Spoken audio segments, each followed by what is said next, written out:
It is very important for capitalism and colonialism that the majority of people have this internalized anti-Black racism so that they can say things like, oh, well, that's just Africa. Oh, it's Africans fighting Africans. That's just what happens there. That is a narrative of anti-Black racism. For anyone who is trying to break their internalized anti-Black racism, the entire system is designed to uphold it. Good morning, good evening, good afternoon, whatever time zone you're living in, it's time for Sumud. All about humanity, so this right here for everyone. Uplift, amplify, empower everyone. Good morning, good evening, good afternoon, whatever time zone you're living in, it's time for Sumud. On this episode of the Sumud Podcast, we uplift, empower, and amplify Tai Salih, a.k.a. Red Mat. Tai is an unapologetic Sudanese Pan-African abolitionist and fierce womanist committed to dismantling oppressive systems. Forced to flee Sudan during the Second Civil War and following Bashir's coup, she arrived in Canada as a refugee with a revolutionary spirit. Now, a social and healing justice educator, she continues this fight through her work as a counselor, advocate, and anti-oppression educator. And as always, we are your hosts, Hasan and Zaina Ashrawi. Please don't forget to subscribe to this podcast wherever you watch or listen, and follow us on social media, either at Sumud Pod or at Sumud Podcast. Welcome, Tai. So lovely to have you. It's an honor. Assalamu alaikum, Ujai, Amin, and blessings. Thank you so much for having me. I'm excited to be here with all of you. I told you before we started recording, we so appreciate your presence today. We know you're very busy. We know that we're going to ask you a lot of questions and we're going to learn a lot today, so we're excited. But for our audience, your bio again was so powerful, and I want them to understand some of the words or the phrases that were used. So Pan-African abolitionist, if you could start with that. Yeah, of course. So it's a two-parter. So the first part, Pan-African, that speaks to Pan-Africanism. If you ever saw that flag before, so like the red, black, and green African flag that kind of goes around in different events, that's a tribute to Marcus Garvey. And really it's about uniting the African continent and the African diaspora together. So when we say Pan-African, it's bringing us back to our ancestral roots, but also allowing us to really develop cohesion within ourselves. And the abolitionist piece is really about dismantling pretty much every system of oppression that you can think of. And so when we say abolitionist, we say we want the police gone, right? Like we want these different structures completely dismantled because all they really do is uphold oppression. And so, yeah, I want them gone. How about womanist? I'm in the DE&I space. That was a new one for me. I actually had to chat GPT that one. Yeah, so we can thank Audre Lorde, Toni Morrison for all of that. When it comes to womanist, it's a huge variation from feminism. So mainstream feminism is very Eurocentric and really focuses on the European ancestry struggles and the women's struggles from there. And it doesn't speak to all of the different intersections that happen for us as Black women or racialized women. And so womanism is a lot more holistic. It also incorporates into it the spiritual element, the intersectional element. And again, it goes back to how do we dismantle the root causes of the things that are causing our oppression. The root causes. Do you hear that, everybody? Root causes, not the symptoms, the root causes. Yeah. And then intersectional feminist. So that goes a little bit hand in hand with the womanism. So they can be interchangeable in a certain way. That's more of like a language piece. But with the intersectional feminism, again, it's looking at all the different identities that a person has that compound one on top of the other. So me as a woman, that faces certain types of oppression. Me being Black, that faces certain types of oppression. Me being neurodivergent, that faces certain types of oppression. Me being Muslim, that's a whole separate thing. So now me being Muslim, neurodivergent, Black, and a woman creates a whole unique blend and mix of oppressions that are very unique. And so the intersectional feminist really is looking at everything that is contributing and compounding one after the other to the different types of oppression. Great. And then the last one, because I think it's out there, but not many people understand it. Peter Pan syndrome. Peter Pan syndrome. It's like you're stuck in that emotionally stunted state, right? And so that really speaks to the lack of emotional development. And so when we talk about Peter Pan, it's like literally think of Peter Pan when he was younger, not really wanting to grow up, resisting responsibilities, resisting accountability. That's what that speaks to. And I think at some point in one interview, you even mentioned resisting gray hair, right? And Yes. cover that too. So Yeah. And so I am so happy that I have gray hair. And I tell this to everyone. I actually just did my hair not too long ago. And I was looking in the mirror. I was like, oh my God, I have more gray. This is so exciting. For me, gray hair is wisdom. Gray hair is aging. And aging is something beautiful, especially when you come from a country where not everyone gets to age and gets to experience a full life. I count my blessings with each gray hair that I have.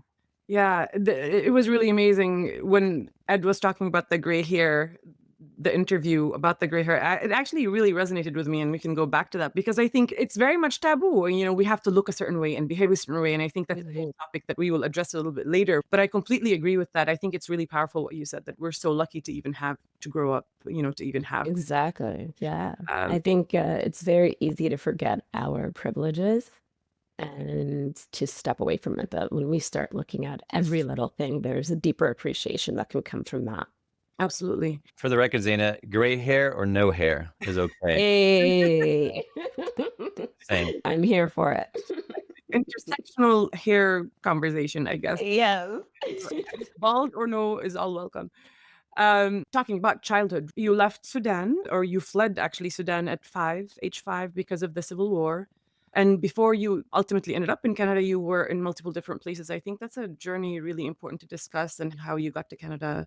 We would love to hear about coming from Sudan to Canada, please. Yeah, of course. So I was born in Omdurman at a time where so much change and violence was happening. So there was a big wave of Sudanese folks who were trying to flee and get out. And it kind of took whatever method was available for you. For me and my family, it was going from Sudan, going to Egypt, going through the Middle East, finding our way in through Europe. And Europe, I think, was probably the first place where things really felt like something was wrong. So we did get asylum in what was Holland at the time. And all I remember is we were put in this motel room and we just were not allowed to leave it, right? We were just not allowed to go outside. We just kind of had to stay there and wait for us to get instructions. And they did not want us to stay. We're filing all of these different paperworks to try and see if we can get somewhere. The US took us in for a short while, but with the politics of what was going on with Sudan and the US, because of who was then the dictator, Bashir, and his politics and who he was friends with, that led to a lot of us in the diaspora being faced with extra layers of challenge because, well, if your dictator who you didn't even want and usurped power is a terrorist, then all of you must be terrorists. And we're like, we didn't even want him, he like to control, but okay, cool. And that made it really challenging. And so each year we had to go through this like whole process of trying to like reapply to maintain some sort of status. And they were like, nah, sorry. We ended up having to go back to Sudan. And at the time that we returned back, one of the rebel groups made it all the way into our hometown. And I remember like when we got out of the airport and we were driving back, you could just like see all the destruction and havoc that they caused. The tension that was at home was unreal. So the North and the South were just in this bloodbath. And there were times where one week the folks from the north would go out and slaughter the folks from the south. Another week, the folks from the south would come and slaughter folks from the north. The way that we look is very, very different. When you think of the south, think like classic, lean, long, tall, 6'5", porcelain, black skin. And when you think of the north, it's a whole mix of skin tones because most of the northern population, about 70%, comes with some sort of Arab mix or Arab ancestry. Dating back even to the 7th century, there's been a lot of mix there. And so it was a very challenging time to be there in my youth. And at the time, there still had not been any real grounding. Literally from the time I was born, something was always happening. Home was never safe. And because of the uptake in violence, we actually were able to get landed immigrant status in Canada, meaning that as soon as we arrive, we get some sort of status there. And that way we could start building a home and building some sort of roots. It honestly was a very challenging time, a lot of trauma there, a lot of blank memories that I don't even recall that my uncles or my aunts or someone will tell me about, or I'll see like really old photos and I'm like, I have no clue what this is. And then bits and pieces of some of the violence that was directly in front of me and just seeing all these weapons and having AK-40s pointed at you. It's very unfair that we live in a world where a child has to ever see that. Yeah. And I'm sure a lot of it is self-protection, right? And how to suppress your own memories as a child is definitely a way to be able to survive, honestly, in many ways. Yeah. For sure. So you got to Canada and then slowly your family and yourself tried to acclimate. And you're one of 5 siblings? Yes. Yeah. I'm the oldest. So Mama Bear, love my siblings. They are my inspiration, my rock, and honestly, a lot of what put me on this trajectory came from wanting more for them and wanting better for them. A lot of the choices that I made growing up were really anchored in the fact that I want to do right by them. I want to give them what I didn't have, and I want to protect them from what I went through as best as I can.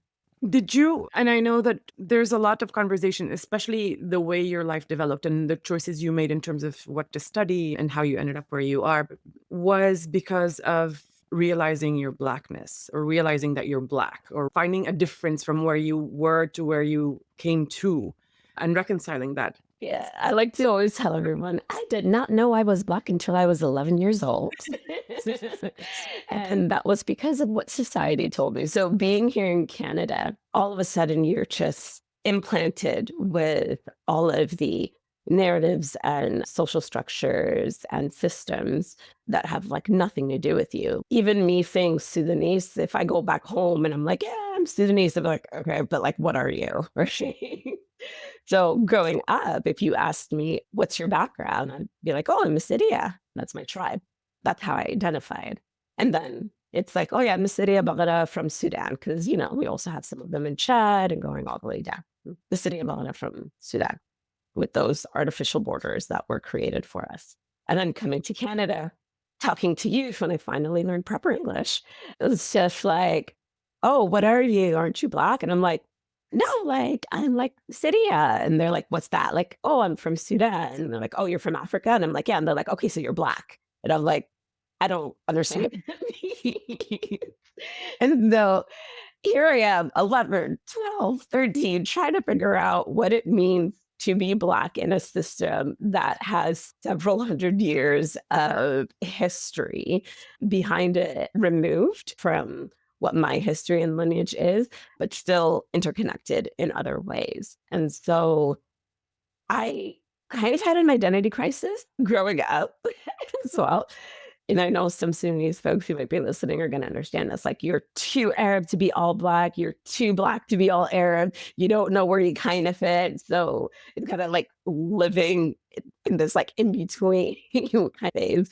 And so For me, culturally, linguistically, what I was more comfortable with was what was going on in my Arab side. My grandma was also Egyptian, and she's the one who raised me. And so, like, I hung out mostly with Egyptian peeps, and I was in Islamic school and all of that. So that's who I stuck with when I was first younger. But then with all of the anti-Black racism that was going on there, just like, okay, something's wrong. I'm not fitting here. Something's off. And so throughout high school, it was this whole journey of really recognizing and understanding what it means to be Black, what it means to be in the diaspora, what it means to be Sudanese within these structures, and what I need to do for my own safety, but also my own empowerment, because I was tired of being in spaces that wanted me to be less than I was, or that looked down on me. So, if you don't mind just going back when you were forced to leave Sudan, as Palestinians, when we ask our elders about what happened in Palestine, why they were forced to leave, many of them don't share it, or it's trauma that they're unable to unpack, especially with their kids. Have you found that same challenge with your parents? It's like 50-50. Certain stuff we can talk about, other stuff we can't really talk about. I think one of the biggest things is safety. What I find, especially in the older generation, is they're still not in a place of safety, even though they're here. That violence, that trauma, it's not like, okay, you've crossed the border from Sudan and now everything's good, right? You still have to face so much. The world is not very kind to refugees, especially refugees who are coming in from the African continent. And so there's already stigmas around you. And so you go from one kind of violence to another type of violence. And that was also something that stayed in my mind. So my mom went from like her physical safety being at risk, as well as psychological, to here where there's so many more like mind games and there's so much more like systemic oppression. And so the violence and harm technically never really stopped for them. And so I can understand and be compassionate towards like the older generation as to why there is that much silence. And you see it even with the Palestinian kin. There is a lot of anti-Palestinian racism, even within the Arab community as well. And so I remember one of my friends even tell me, because they went from Gaza to Egypt, and as they were growing up, it was always, don't tell anyone you're a Palestinian, tell them you're Egyptian. And so for me, I had something similar, because you have the Nubians in Sudan. And so it's just like, just tell them you're Egyptian, make your life easier. And so there's an identity crisis that's also going on a little bit within the older generations. There's the pride of who you are and what you are. And then there's the ugly of the world that's trying to shrink and minimize you. And the more proud you are, the more you have to face that. You talked about the anti-Palestinian racism within the Arab community, but we have to own and call out the fact that there's anti-Black racism within the Arab community too. Everywhere. Yeah.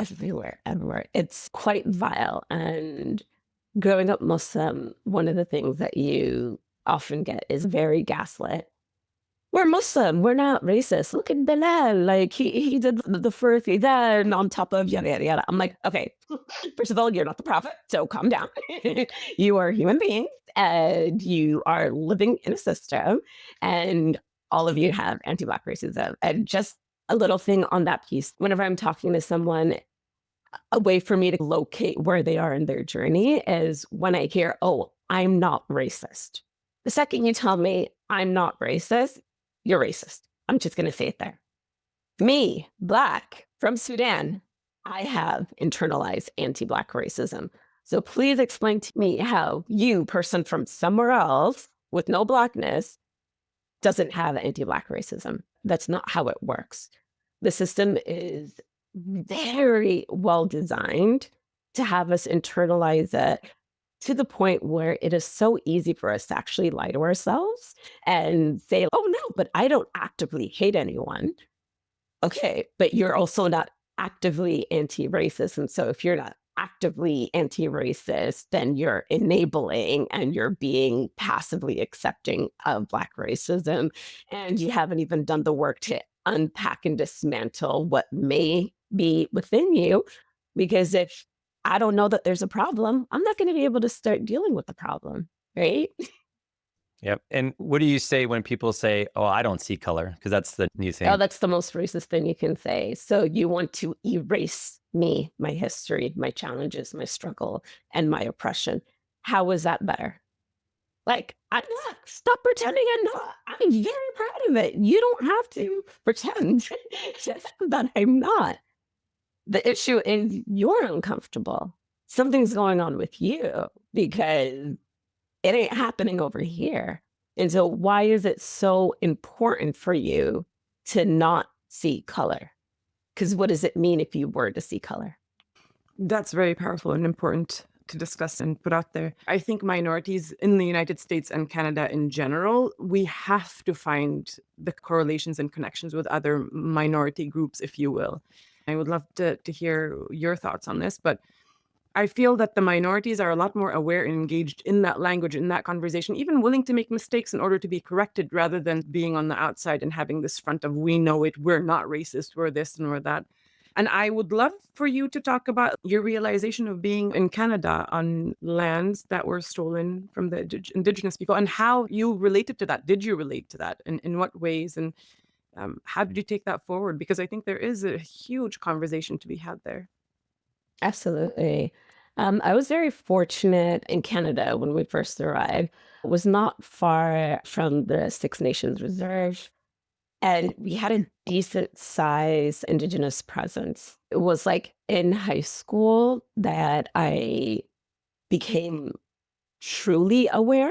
They kind of like gloss over it in school as they do with like everything else. Like they're not trying to actually educate you on anything important. And so it was in going to the different ceremonies and festivals that ignited my curiosity. I'm a geek. Like I go down rabbit hole after rabbit hole. And if I have a question on something, I'm going to go deep into it. So I started doing my own independent research in our downtown of our city. We had an Indigenous community center, and I walked in one day. I was just like, "Hi, I just want to come and learn." Like, I feel like I'm getting some information, but not all the information. So, like, can you come and teach me, or where can I go, or can you point me to the right direction? And the more that I learned, the more honestly disgusted I was, because that very same system that is responsible for displacing me from my home, that gave me a pseudo sense of safety, came at the expense of the genocide and the land theft of the Indigenous folks who are the rightful stewards, the rightful community here.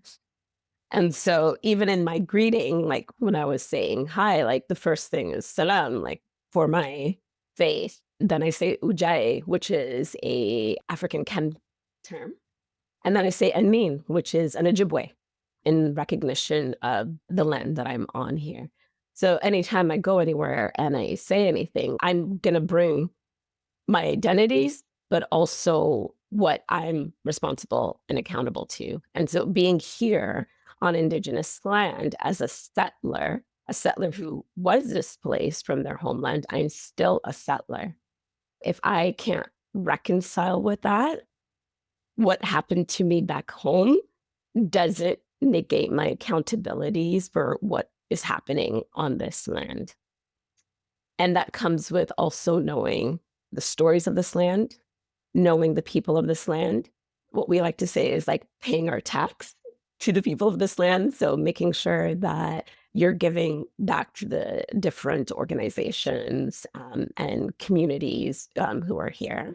And also just honoring the Indigenous ways of being as best as I can, stepping into spaces where the support is being asked for, honoring and respecting where that sacred space is asking me to step back. And usually one thing that I like to do when I'm at live events, especially when I'm around a whole bunch of Arabs, Palestinians especially, I asked them the name of this land that we're on, like, where are you? Like, what is this place? Turtle Island, Toronto, covered under Treaty 13, home of the Haudenosaunee, the Anishinaabe, the Ojibwe, the Wendat, and many other First Nations. This is their home. And their home was called Toronto. And if I don't know that, but if as a Palestinian, someone says Tel Aviv versus Jaffa, it's the same thing. What is that T word? I've never heard of it. Exactly. Right. But that same attitude that you have as a Palestinian, so when we're talking about intersectionality and how everything comes in, so that same attitude, that same repulsion you have should also echo and mirror the land that you're currently on. Because if I don't want it done to me, how am I going to do it to someone else? How am I going to be complacent and enabling of that in another land when the very same thing is happening in my land? And so, again, a lot of that journey was about understanding and recognizing and honoring what I'm feeding into and making conscious decisions to step away from it. And I'm so grateful to all the elders who have worked with me and educated me. Shout out to Angela and Robin. Those are two of the elders who I learned from here. And they have really helped guide me and inform me and provide me with a lot of deep knowledge that has allowed me to show up better in spaces. A very powerful statement that you've made is we live on stolen land built by stolen people. It's truth, it's fact. When you came to Canada, when you ended up there, how soon were you willing and able to be yourself, figure out who you are within the construct of Canada as a Sudanese and all the identities? Did you immediately feel like you wanted to speak out, or were you more reserved and it took you many years to discuss this more openly? Did you find So kids are mean.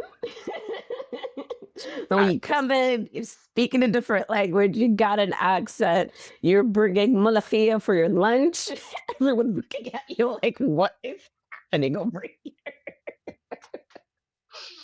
I remember there was this one point in middle school where I would beg my friends for their like tuna sandwiches. I was just like, please, can we switch? And like, I want this tuna sandwich. So that way, like, I can eat that and be like everybody else, right?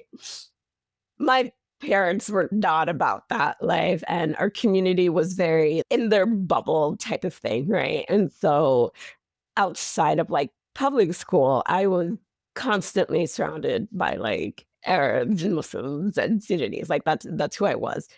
And growing up, like the mindset was like, you're Sudanese who happens to live in Canada. You are not Canadian, Habibti. Please do not try to act Canadian. That is not your culture. And obviously I had my like rebellion phase, which is still kind of going on. If you see my septum and my nose ring, that my mom absolutely hates and calls me a cow. Well, because, like back home, they do the thing with the cow and she's just like, what is this? Like, are you a cow? Like, what's going on? For the record, Ed can mark my words on this. When you walked into this room or when you showed up on my screen, I said, wow, she's so beautiful. So just for the record, thanks, Mom, but we really think you're beautiful. So what's really funny is that because of everything that had been going on back home, the diaspora community almost kind of is like a time capsule stamp of like from when they left, and they try and like preserve and hold on to everything. So on one side, I have the Sudanese community wanting me to be like really Sudanese. And then on the other side, I have like all of these cool friends who are doing all of these cool things and who are trying to show me different ways of being. And I'm just like, well, I want to fit in because this is where we are now. And so that comfort into really stepping into myself came a lot later. Even though I was extremely involved with the Sudanese community, I got pictures of me doing cute little pageants and all of those kind of stuff, like decked out in Sudanese gear.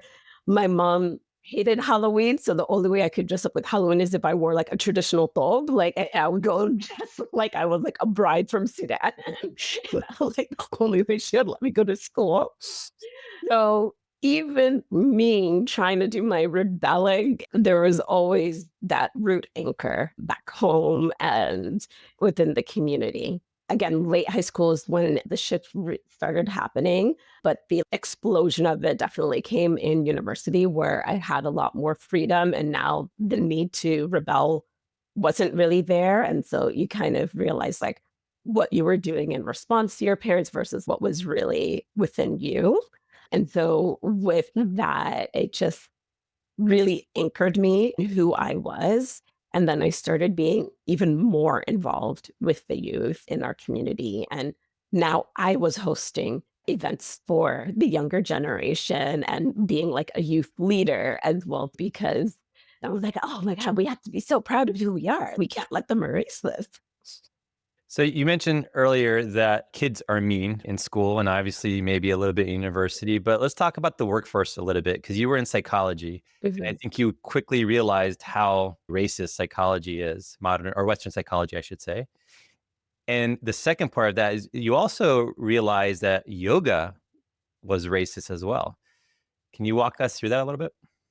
Yeah, I'm going to just quickly say everything is racist. So if it's not actively anti-racist, the default setting in a racist society is racist. So that's just like the caveat. Late high school, early university, I started going to see a therapist. I didn't tell anyone because like there's no such thing as going to see a therapist back home. Like what do you would you know? Like why are you going there? Like we don't do that. And I just wanted it for me, again, with the mindset that I wanted more for my siblings. And so it was like, okay, I feel like I need to unpack all of my traumas and learn to let go of stuff so I can show up better for them.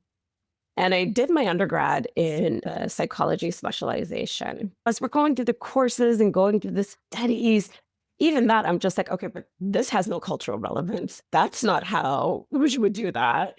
And then going to see the therapist and getting their take, I'm like, no, we don't do that in our culture. Like, that doesn't happen. Like, what are you talking about? And the solution to so many things was like, oh, boundaries and maybe like, cut ties. And I'm like, I'm sorry. Like, you want me to cut ties with like a parental figure? No. What are you talking about? And then as I'm doing my like research projects, I'm also seeing who the test subjects were, the lens that they were looking at, and then discovering that this modality was actually stolen from this Indigenous bit of wisdom. And Maslow's hierarchy of needs was like stolen from the Indigenous folks in the US. And it's like, wait a second. Basically, everything that I'm studying is stolen from Indigenous people, watered down, repackaged, a trademark stamp is put on it, and now a white person is making profit off of it. And the lens that they're using is only according to their worldview. So isn't that the same thing and the same issue that I had with white feminism? Cool. I actually took a step back from psychology after graduating because it created so much harm to me because it is quite anti-Black racist. And went into like business, and then I started getting into yoga. And at the studio, I fell in love with the yoga studio, but the yoga studio that I went to was like actually owned by a Muslim Persian woman. And so that specific studio was very, very different. But then we started going into different studios and different events. And then I started doing my trainings and connecting with the greater community. And it's just like, you took from India, you made it illegal for them to practice, you burned all their books, and then again, you repackaged it, put a trademark, and now white people are making billions off of it. And so that story is constantly happening in all of these different frameworks. And again, that led to me being quite disenchanted with things until I realized, well, let me just kind of go to the source. What can I find within the Indigenous teachings and studies and communities? And it's like, oh, we have our own version of yoga. Oh, we have our own version of mental health support. Oh, we have our own this. We have our own that. We have our own that. And so I started studying all of those things. But of course, in Canada, you still have to go through all of the certification and testing and blah, blah, blah. So I went back to school, did all the jazz that you're supposed to do so that the system says that you're now allowed to do it, barely touching any of the stuff that came from them and anchoring myself instead with what came through Indigenous knowledge systems. And so now that's what guides my work as a yoga teacher and as a mental health worker. It's amazing. You mentioned the mental health aspect of things and how kids, how to, you find yourself or identify yourself within that construct, and there wasn't anything for us. I mean, we were just talking to another guest about this not too long ago, and we've seen it so much more now. I mean, I have younger children, and after October 7th happened, one of the things that we asked the school systems is for support for our children.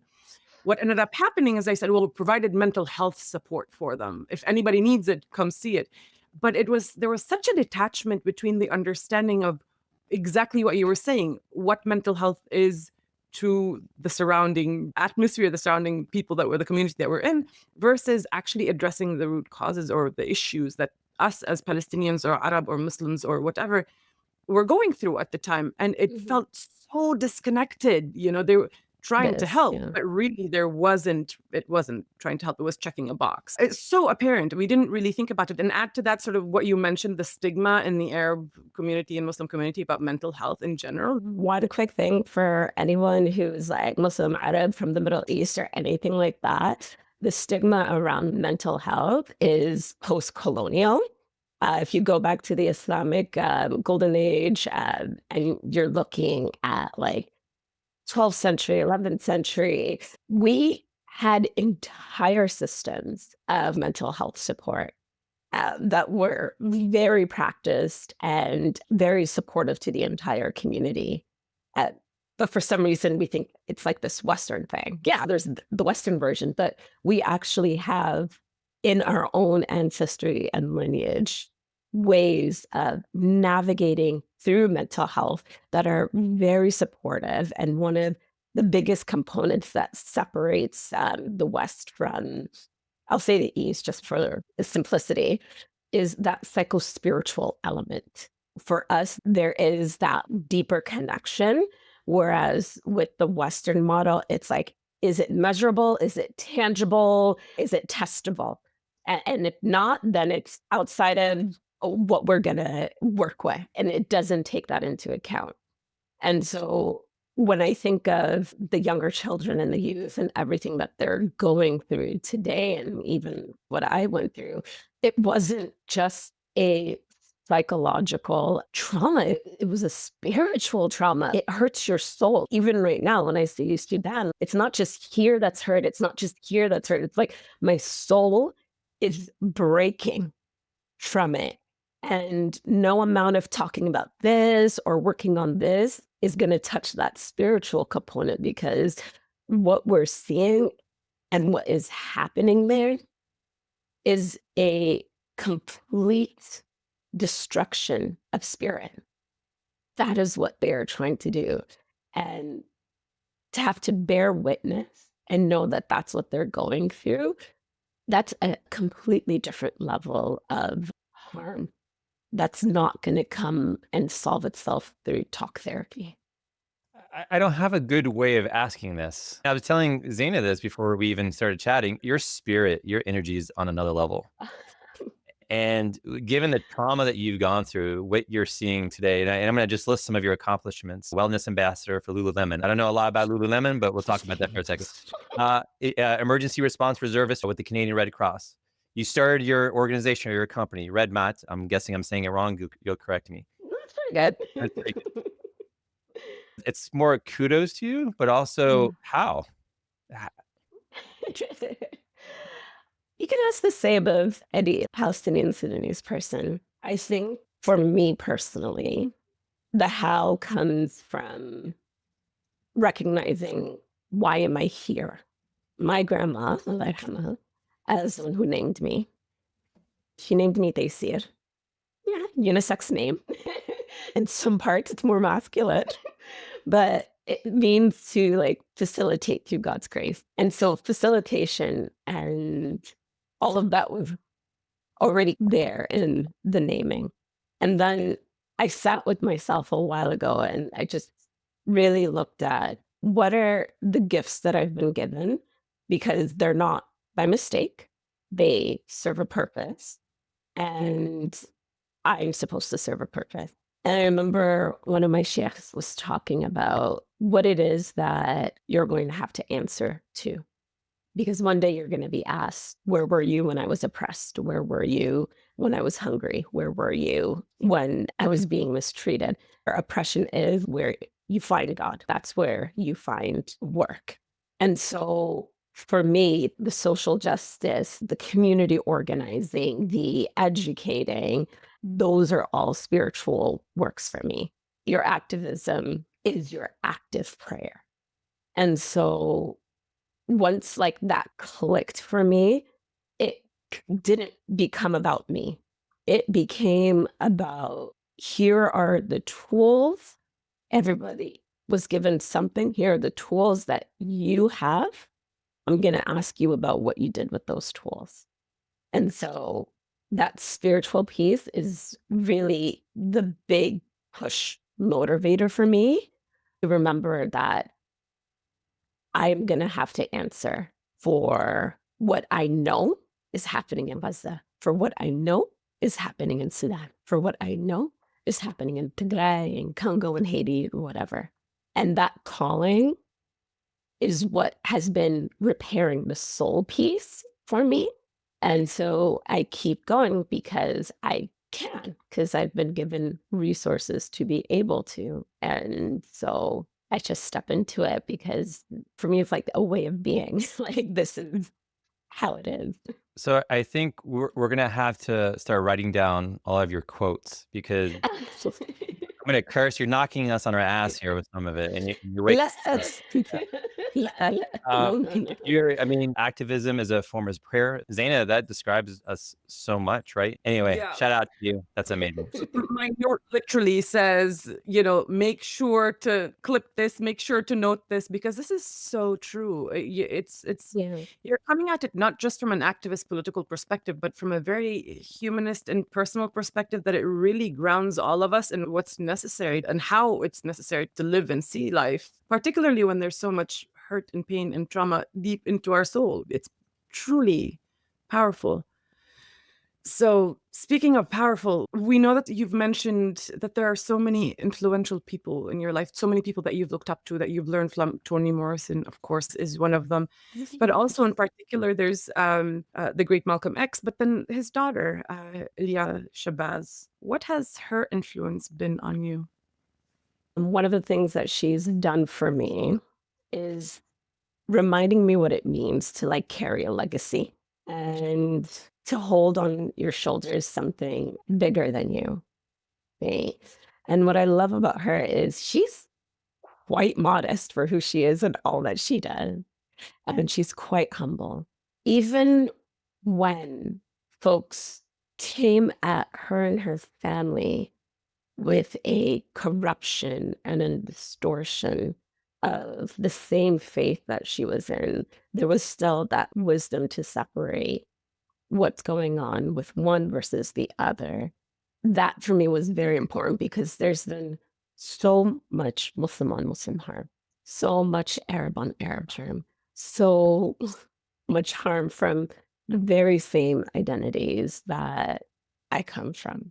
And looking at her teachings and the way she navigates taught me to remember to investigate what I'm seeing through a critical lens rather than an emotional one, because I can emotionally blanket statement and blame everyone, or I can recognize that there is a system at play that they are also victims to a certain extent, but at the same time that they also have a responsibility for that they're not meeting.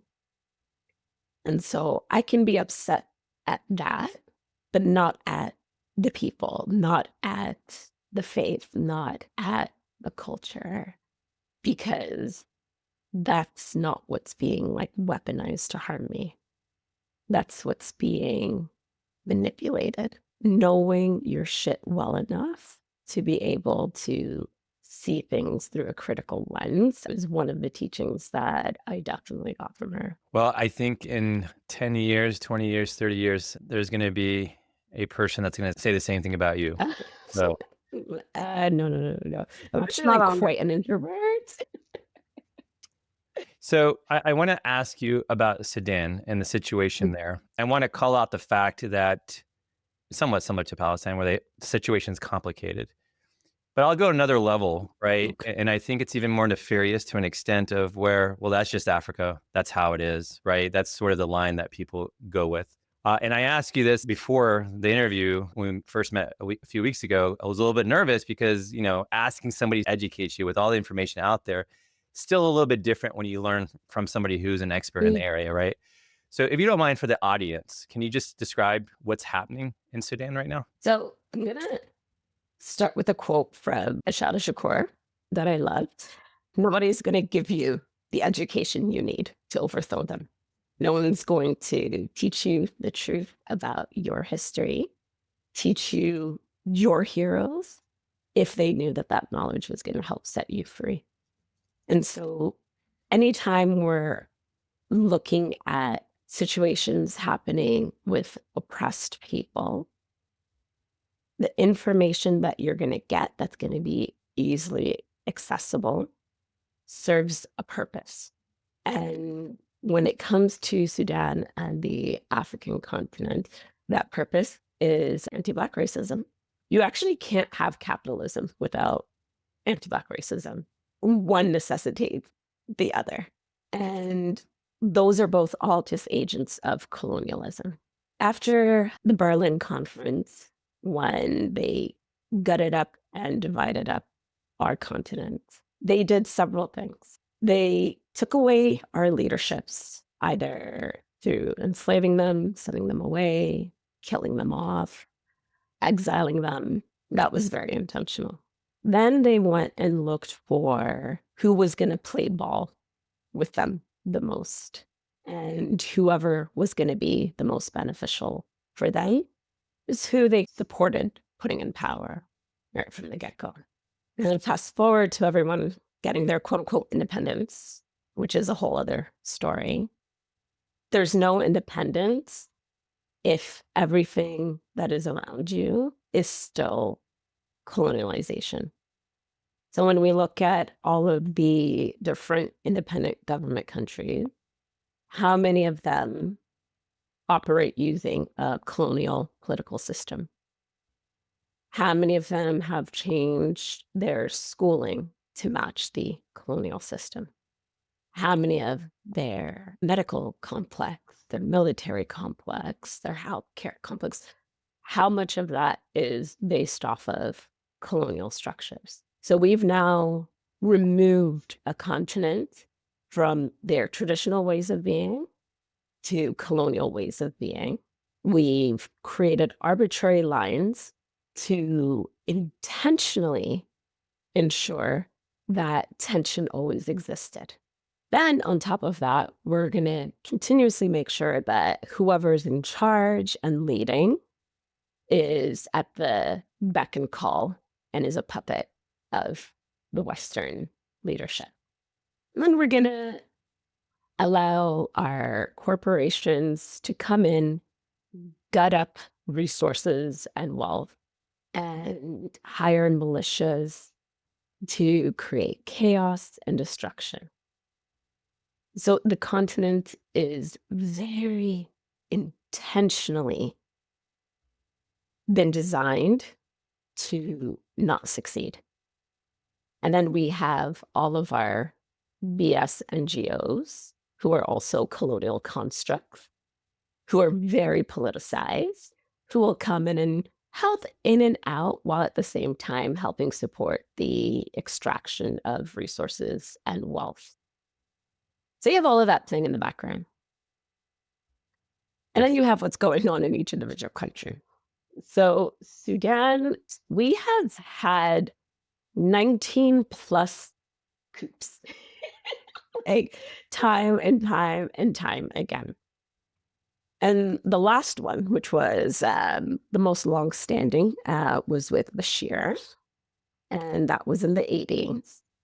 And his dictatorship lasted about 30 years. He was not a fan of the US. The US was not a fan of him. And so Sudan has been on the terrorist country list for most of my life and has been sanctioned by the West for most of my life.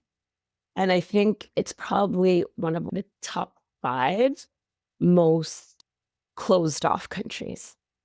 And so a lot of people don't know very much about Sudan. They don't know nothing. Like even when I talk to different Arabs, I'll start talking to them in Arabic and be like, oh, are you Egyptian? I'm like, no, I'm Sudanese. They're like, oh, they speak Arabic in Sudan? And I'm like, well, Hayat Allah, like, are you serious? Right? That's like, we're in the Arab League with you. Like, how do you not know this, right? But Sudan has been very, very closed off for a long time. And so we went through, when I was born, the civil war between the North and the South.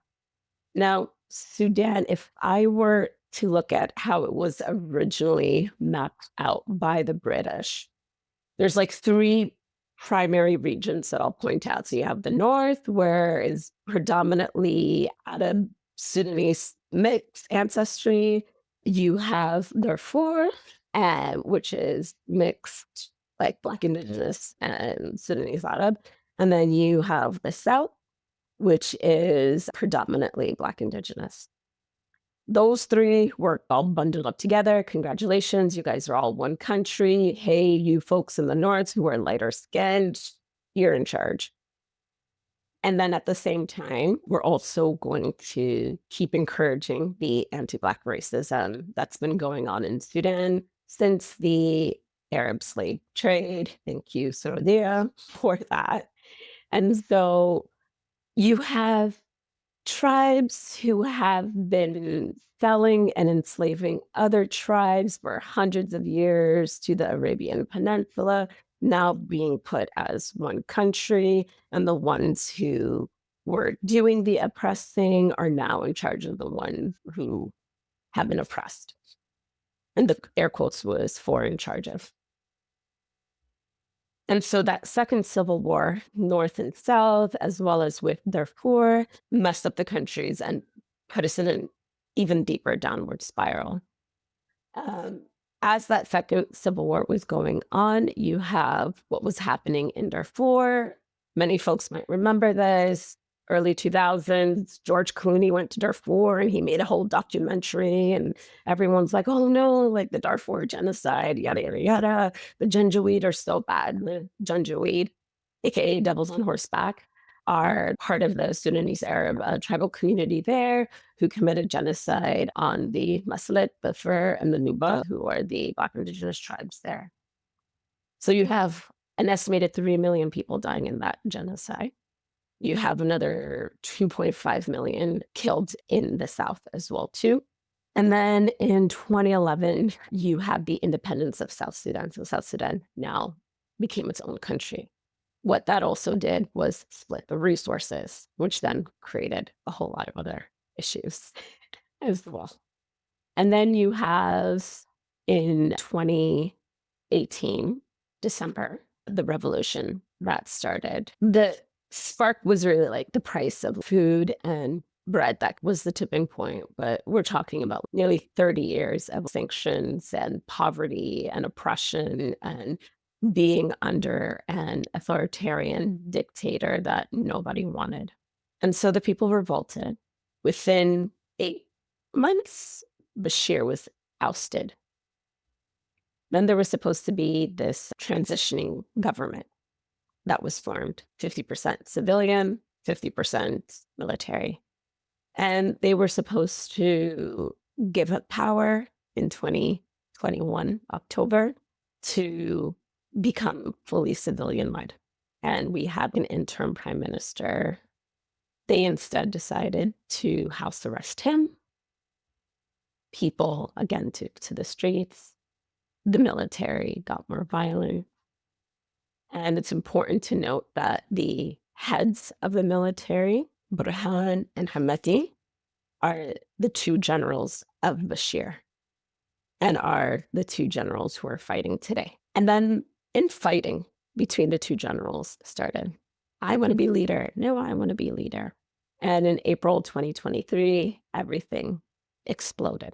And that takes us to where we are today with 12.5 million Sudanese people displaced, 30 million Sudanese people in dire need of humanitarian aid, of which 70% are women and children. Now, why is it not a civil war? Because everyone's just like, oh, but isn't it a civil war? No. So going back to the whole thing about puppets and folks being implanted there, that's what we have here today. So RSF predominantly supported by UAE, aka Dubai. I always find it so weird. If I say Dubai, everyone knows what I mean. But if I say UAE, like half the people are like, oh, where's that? I'm like, Dubai. So the UAE, for a couple of decades, has been buying a ridiculous amount of land in Sudan because they can't really grow much there. And they have been, through the black market, stealing billions of dollars of Sudanese gold. They have aligned themselves with the RSF, who, by the way, are the very same Janjaweed who did the early 2000s massacre in Darfur, training them, funding them, and empowering them. Without the UAE, the RSF could not exist as it does today. And so when folks are always asking me, like, what do we do?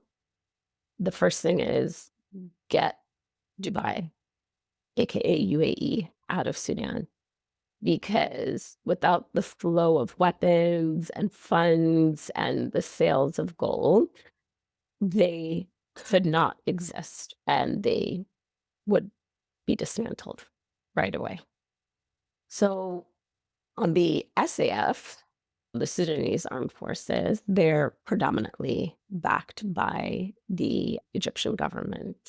So you have two generals who are puppet agents that were under a puppet dictator that spent the last 30 plus years oppressing the people that we bled to oust, but that has now put the entire country at risk. As of about a month ago, the IRC announced that Sudan is the worst humanitarian crisis in recorded history. So not in the last 5 years, not in the last 10 years, in recorded history. Sudan is set on the trajectory that we are today to lose about 26 million people because of a man-made famine within the next 2 years. This isn't like a 30 years down the road, within the next 2 years. And we've already passed the tipping point where the famine, the disease, and everything else that's going on isn't going to already take millions. Like, we actually passed that tipping point now. And so we have been trying and we have been pushing and we've been doing our best to educate and get people to show up for Sudan, but they are not. Because unlike with Palestine's a little bit easier for folks to wrap their head around because it's a very cut and paste colonialism case, right? You see who the bad guy is, you can see who the innocent oppressed are. That part's clear. With Sudan, that's more of like a neo-colonialism where the colonizers are puppeteering behind folks who look like us. And so their hands aren't as direct. And so it gives this illusion that, oh, well, that's just what's going on there. But if that foreign government were to stop funding the survival of them, the war would stop. And so who is really holding the helm and seat of power there? And I've mentioned Egypt and UAE, but there is actually far more going on. Russia has their hands in Sudan, the US, the UK, Iran, and Israel, all in different ways, all either 1 or 2 degrees of separation, all heavily invested in what's going on in Sudan for few key reasons. One, the Red Sea ports that we have are very vital. A lot of what's being shipped to murder Palestinians is coming through there. And the port that's in Sudan is a very important port to be able to send stuff there. The gold, there is so much gold in Sudan that nobody knows how much gold there is in Sudan. Like, that's how ridiculous it is. So Russia, even with all of their sanctions, has been able to continue doing what they're doing because of the gold that they have been plundering from Sudan. That's how they've actually been able to fund their war. The last time I looked, Putin had taken about $3 billion worth of gold from Sudan to fund his war. And then you have the super fertile land that you throw a seed, it's gonna grow. That's within Sudan. And then you have petroleum, you have the natural gases, and you have all of these different minerals. And that's really like the curse and blessing of the African continent. So because the continent is so rich in natural resources, fertile land, ports and shores, and strategic locations, capitalism needs the continent to be consistently in dysfunction for it to continue to exploit. There is no foreign government that will benefit from the continent thriving and flourishing. Everyone right now benefits from being able to exploit our land, our resources, and our people. Every conflict that you see happening today in the African continent has its roots in either a colonial or capitalistic or neo-colonial imperialistic project. None of it came from itself. Thank you. That's really important, and I hope. Sorry, that was a big lecture.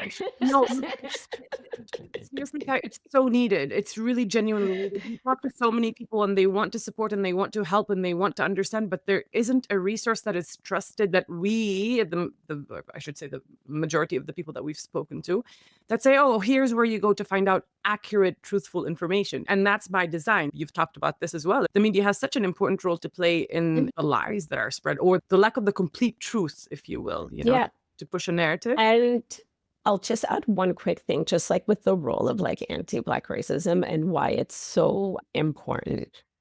When we think about the enslavement, the human trafficking of Black people and African people into the West, the big thing that essentially forced the end of enslavement, public support. Right. Yeah. People no longer had a stomach for it.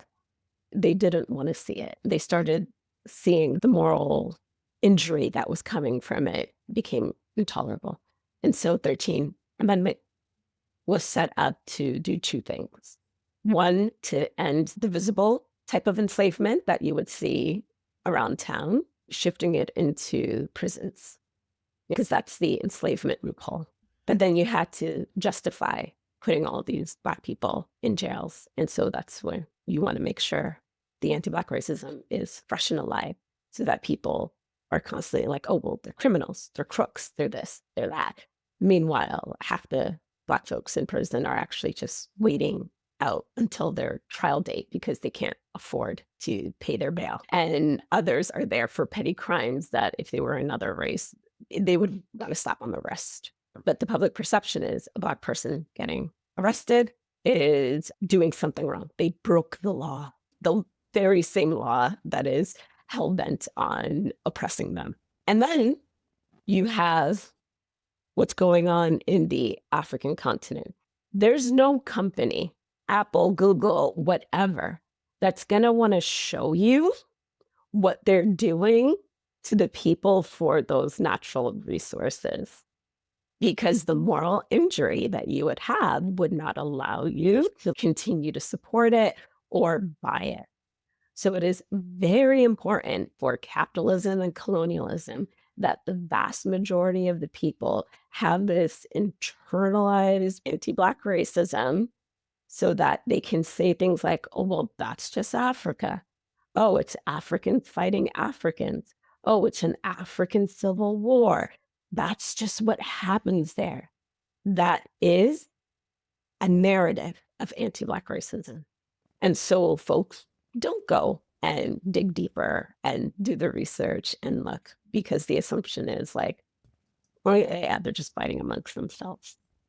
And so for anyone who is genuinely looking at trying to break their internalized anti-Black racism, the very first thing that they have to recognize is that the entire system is designed to uphold it. And so if you keep going to that system to try and give you an answer or a solution, you're going to find yourself just replaying the very same things over and over again with a slightly different twist.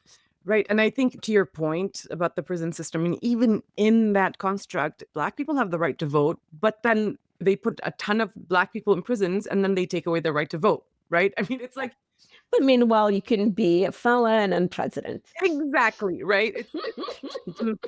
I think another important point here, the fact that the fragility of Western currency, it's based on nothing, essentially. People in the United States, they can print currency as much as they like. The threat of the natural resources in the ginormous and beautiful continent of Africa, the threat of the natural resources there to create a different currency based on natural resources is a huge threat to imperialism and colonialism and the control that the global north, or the north, basically, countries have over Africa. And it's mind-blowing to me that this is not a normal part of our conversation, you know? Even the size of Africa is misrepresented in education books here in the US. Absolutely. And again, like all of those things are on purpose. The school systems are designed to reflect the societies that they want to create, right? So this is how they want you to see things. This is how they want you to view things. And that is how they're going to educate you. So that is the lens that you're looking at things through. And so again, don't rely on your oppressor to educate you on your oppression. You said something, and we were doing research, something to the effect, I hope I get it right, by framing Africa's suffering as a natural state rather than a result of systemic exploitation, individuals can absolve themselves of responsibility. So we're just trying to make ourselves feel better, essentially, and ignore what's happening. Yep. 100%.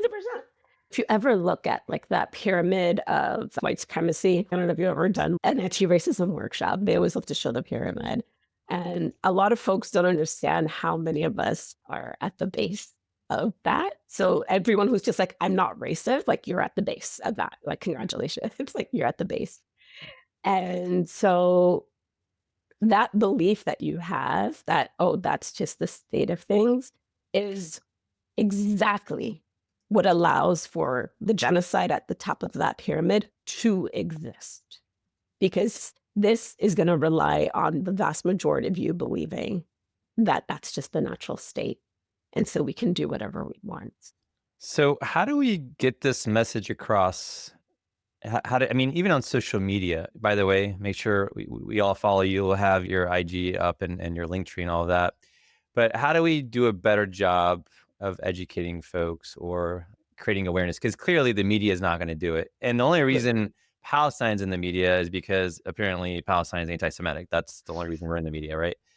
Even with Palestine being in the media and what the Palestinians in Gaza have done to counteract that with truth, the awakening that's come from recognizing and understanding the lies of media, I find so interesting because it's just like, okay, we've now like come to this understanding that the media lies and is not going to give us the truth. It's going to give us a specific framing and lens that they want to push.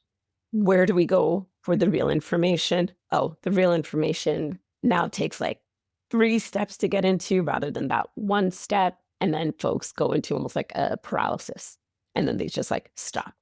And it's like, okay, well, I'm just going to have to wait until something comes on my feed or XYZ that I can find. And that's really what the system is also relying on. It's relying on you opting out because it's a little bit more work. Right on. I do want to go back, and I'm going to get in trouble here, and talk about the UAE. I just want to make sure I understood this correctly. So the UAE, instead of helping their fellow Palestinians and being supportive of the great people of Sudan, they're normalizing relations with Israel. They're stealing resources and essentially murdering your people too, right? Yeah. Okay. I just want to make sure I understood that. Well, the UAE, the government and the heads of state have chosen colonization as a model that they want to follow.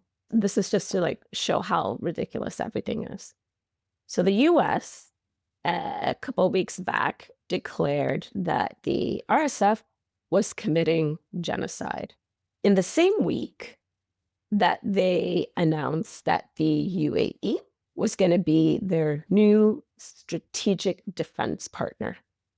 So the RFS is committing genocide. The RFS is completely funded. Its entire survival depends on the UAE.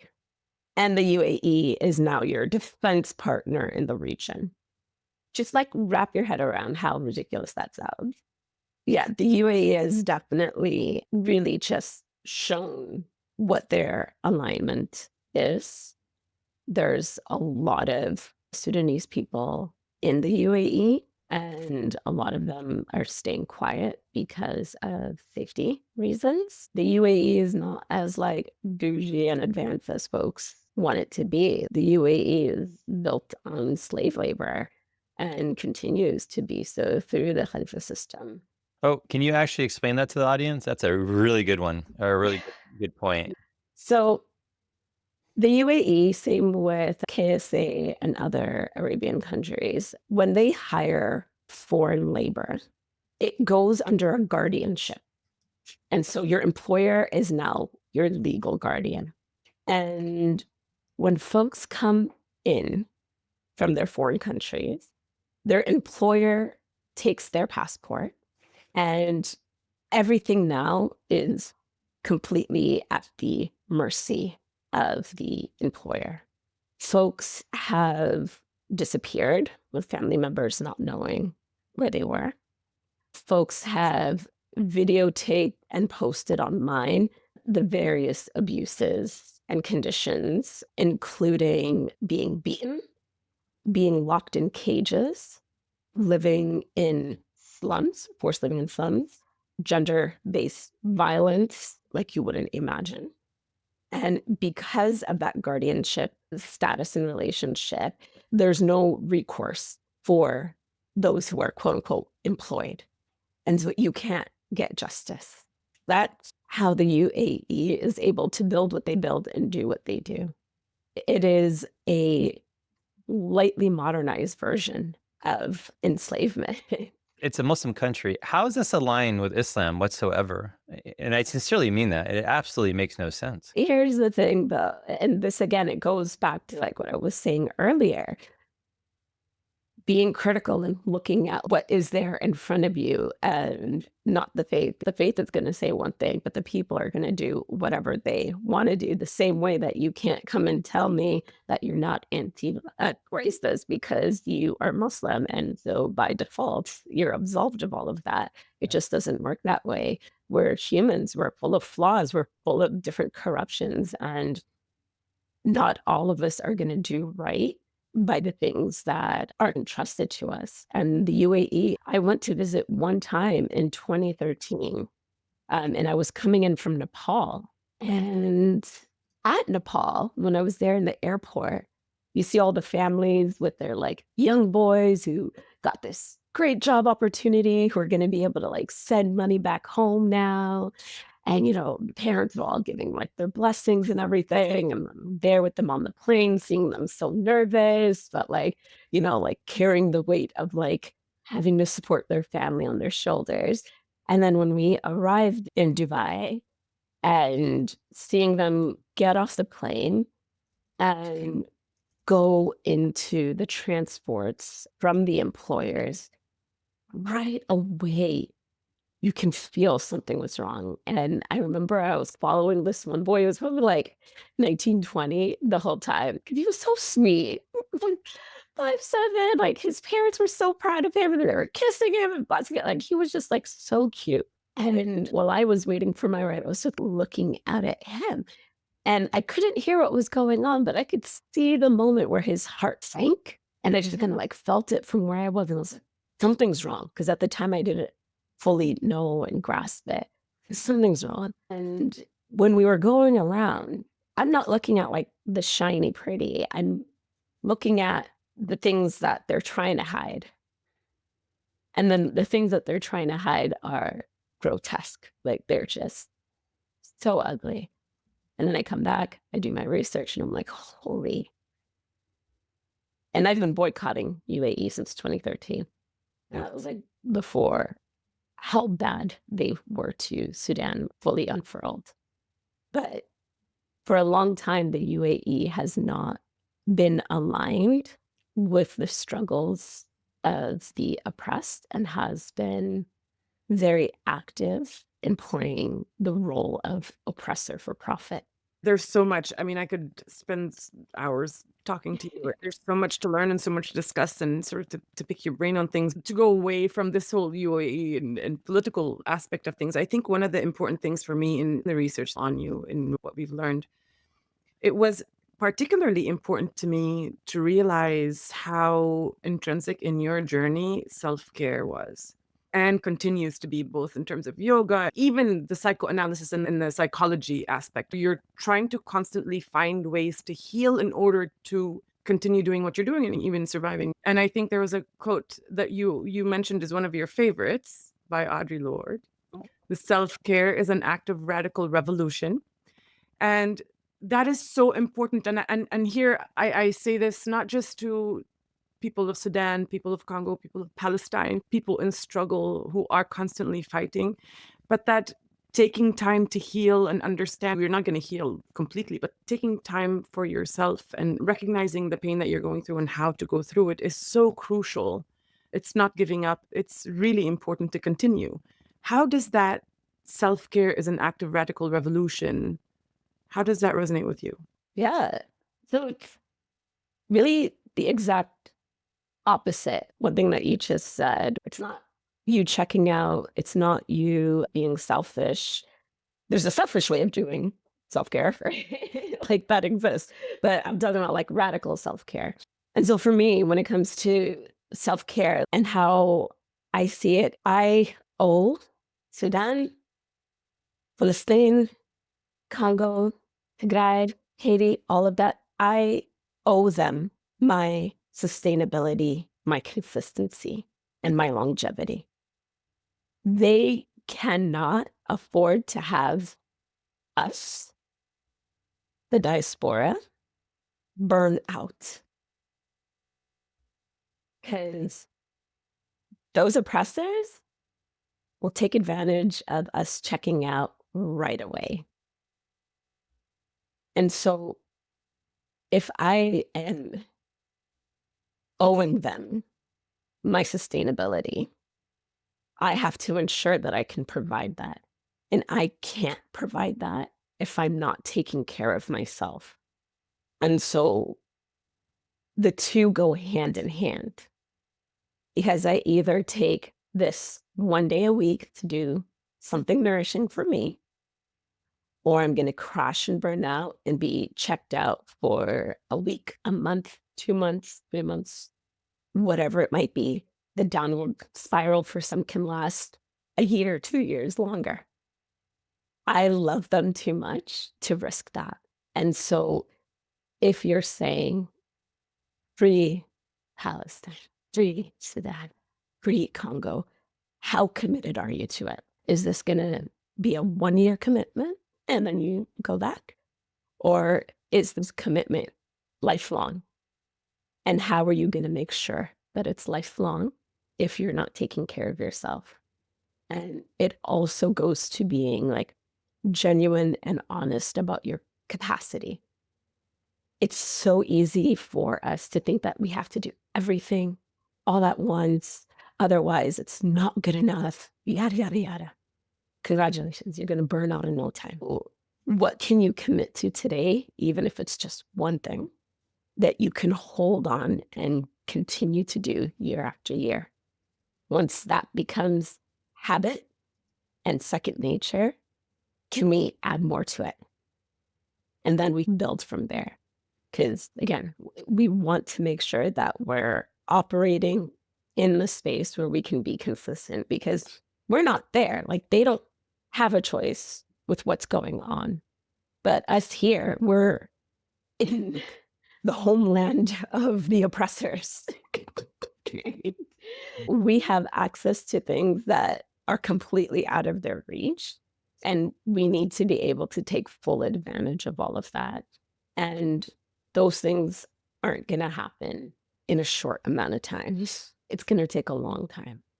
I think a segue for that, if you don't mind, and just a few more questions, and you've already given us so much time, if that's okay. So whataboutism, right? So we're seeing quite a bit, especially after VP Harris lost the election. All of a sudden, many said, you know what, we're not going to support the Palestinian cause.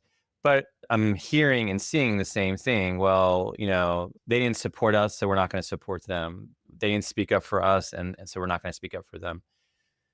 How would you coach folks on how to help them change their perspective? Yeah, so that whataboutism is a very great way to make sure we all stay oppressed, end of the day. Because, again, we're either going to address the root cause, or we're going to just keep looking at symptoms, and the root's still there. We have Palestine's this 76-year colonial project that's actually even older than that, going back to Napoleon. These things are extremely interconnected because they're coming from a lot of the same root sources. And so if you say, all I care about is Palestine, that's the only thing that I want to stand for, and everyone else can go off, right? If that is what you truly care about, cool. You can actually like put your focus on one thing. But if you're going to do that, then you need to do it 110%. Because if you do that 110%, what are you going to do? You're going to look at who to boycott, blah, blah, blah, blah, blah, blah, and all that stuff. So give me a company that like is on the BDS. Give me a big company that's on the BDS. McDonald's, for one. I mean, that just pops in my head, but it's one of many. Caterpillar is the big one. Okay. So all I care about is Palestine. I'm going to look at Caterpillar. Maybe I'll even look at like Google and all of that. I want to boycott them. They're multi-billion-dollar companies. Me boycotting them is only going to do so much, but okay, I'm going to boycott them. So where does Caterpillar operate out of? That's a good question. Where does Google get its raw source material from? That's another good question. I would assume Africa in many cases for computing. Right. So if I'm 110% committed to protecting and liberating Palestine, I need to make sure that I'm doing all of my homework to see how I can hurt the things that are hurting them. And the best way to hurt these things is through their pocket. Now, we've been doing a whole lot of boycotting, and we've seen like places close and all of that, like McDonald's and Starbucks and whatnot. Have folks paid attention to the profits of Google or Caterpillar, like those like bigger organizations that aren't like in our day-to-day, because like we're not going around buying Caterpillar equipment. No, right? They've been doing well despite being on the boycott list. Right? Because they can still turn a profit. They can still get all of the resources they want. So how am I going to hurt Caterpillar without recognizing that Caterpillar, Google, Dell, and all of that stuff can be traced back to Congo and all of their exploiting there in Congo? Okay, but all I care about is Palestine. Okay, but I want to hurt Caterpillar. Or Caterpillar's making bank off of what's going on in Congo. But if I like petition what's going on in Congo, then Caterpillar actually has to leave there. And now Caterpillar is not going to be able to make and do what they're doing. And then they won't be able to make and do what they're doing in Palestine. So you can't separate anything from anything. They're all interconnected. So even if you say all I care about is Palestine, then that deep commitment is automatically going to take you into everything else, because all that we're seeing right now is rooted in the same handful of one percenters. And so do you want to liberate Palestine? Cool. Fucking liberate them. But that means going deep and understanding what's at the root of each barrier that is blocking the Palestinian liberation. That's amazing. So before I let you go, just for the audience and Zaina to hear this, I had told you if we were going to do the podcast in person, you would come to the U.S. And do you remember what you said to me? Nope, I do not go to the U.S. Would you like to tell everybody why? Because I've been boycotting the U.S. I do not step into the U.S. for a multitude of reasons. So here's the thing. Everyone can't do everything, but everyone can do something. And you have to choose consciously what it is that you are or are not going to do. And for me, I have no way of justifying going into the U.S. right now that would alleviate my moral injury from being there, paying taxes, doing this, shopping there, blah, blah, blah. Then on top of that, being a political activist, I was born in Sudan. So even on my Canadian passport, it says born in Sudan. And so with all of the work that I'm doing, the UAE don't like me. I know I'm on their radar. They really don't like me.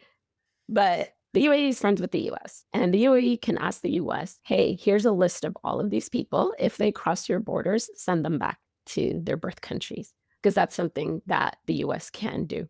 So even though I'm a Canadian citizen, I can cross the border and the US can choose to deport me to Sudan. And it doesn't need a valid reason. And this has happened time and time again to a lot of political activists, community members, and sometimes you just have the same name. And then it ends up being what happens for you. One of the big reasons that I have a target on my back from the UAE is because of that Macklemore concert cancellation, and with him like putting me in a story like, hey, this is the person who like, helped me realize what was going on and like educated me. And so shortly after that post, my DMs started getting flooded with like certain types of messages and certain political folks wanting to speak to me and all that jazz. So there are risks for doing the work that we do and calling out who we call out. And that requires and then necessitates limitations, all of which I am happy to take on because the work is way more important than certain luxuries for me. Tai, thank you so much for your time. If I'm not mistaken, your other favorite quote is, why do you crawl when Lord gave you wings to fly, by Rumi? The Lord did not give you wings. The Lord gave you a jet. Absolutely. Thank you. But yeah, again, just remembering it's not about me. It's being the vessel for what you're put here to do has been the biggest motivator. And I couldn't do what I am doing without my dean, without the community, without the teachers and the leaders. All of that is operating with me, besides me, behind me, in front of me, all around me. And so I'll just say thank you for all of them. Really, thank you so much, Tai. This has been such an inspiration listening to you, and it's so empowering as well. And I hope everybody listening keeps up with Sudan, keeps up with you, follows you on social media for your recommendations, and looks at your organization. And I think it's truly, truly humbling to have you on the show. And I hope we have you again on the podcast. Jazakallah khair. I'll say one last thing before we tune off. For Black History Month, I am releasing a complete, comprehensive Sudan toolkit and learning hub, all with vetted resources, up-to-date information, vetted organizations, grassroots who are on the ground. Everything you need to know to do the work is going to be in one hub. It's free because that is really the point of making it as accessible as possible so that we can smash down that whole idea of, I don't know where to get the information from. Let us know when that's released. It's going to be posted with the episode, hopefully, but we'll post it on our social media with a link. Perfect. I'll definitely take you up on it because Sudan definitely needs as much amplification as possible. And I'm always happy to pour that labor in. Thank you so much. Thank you. Listen, stay tuned, cause it's time for some mood.